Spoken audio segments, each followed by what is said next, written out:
Hi, நான் உங்கள் ஸ்ருதி கார்த்திக். எல்லாம் எப்படி இருக்கீங்க? எல்லாம் நல்லா இருப்பீங்கன்னு நம்புகிறேன். ஓம் முருகா. இது மாரியம்மன் கோவிலோட நாள் திருவிழாவோட விலாக்.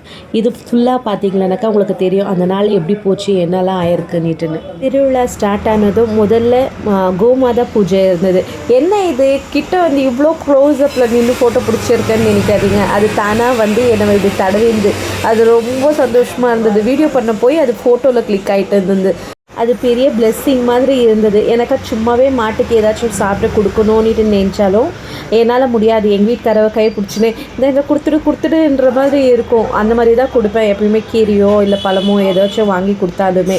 ஆனால் இந்த தடவை கீரை பழம் அதெல்லாம் கோவிலே கொடுக்கும்போது கூட எனக்கு ஒன்றும் பயமாக இருக்கல, ஒன்றும் இருக்கல. ஆனால் சந்தோஷமாக இருந்தது.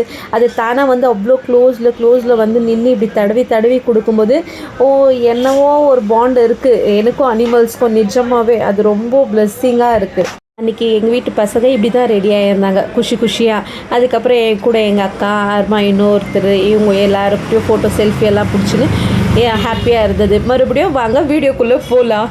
ஆல்ரெடி வீடியோவில் தான் இருக்கும். திருவிழாக்குள்ளே போகலாம்.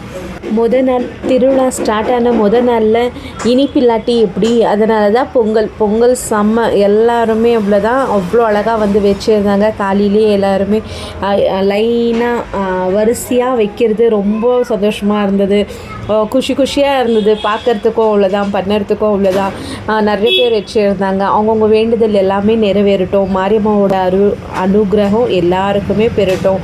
எல்லாருமே சந்தோஷமான வாழ்க்கை வாழணும். எல்லாருமே ஹாப்பியாக இருக்கணும். எல்லாம் நல்லதே நடக்கும். எல்லோரும் பாசிட்டிவ் மைண்டோடு எல்லாத்தையும் நடத்தலாம். கோவிலுக்கு வெளியில் நிறைய பேர் பொங்கல் வச்சுன்னு இருந்தாங்க. கோவில் உள்ள ஓம பூஜை ஸ்டார்ட் ஆகிருந்தது. கோமாதா பூஜை முடிஞ்சதுக்கப்புறம் ஓம பூஜை ஸ்டார்ட் ஆச்சு. ஓம பூஜை ஸ்டார்ட் ஆனதுக்கப்புறம் பொங்கல் வைக்க ஆரம்பித்தாங்க. பொங்கலெல்லாம் முடியறதுக்கு முன்னே அபிஷேகம் ஸ்டார்ட் ஆச்சு. அபிஷேகம் மாரியம்மன் கோவில் அபிஷேகம் ஸ்டார்ட் ஆச்சு. அது வீடியோ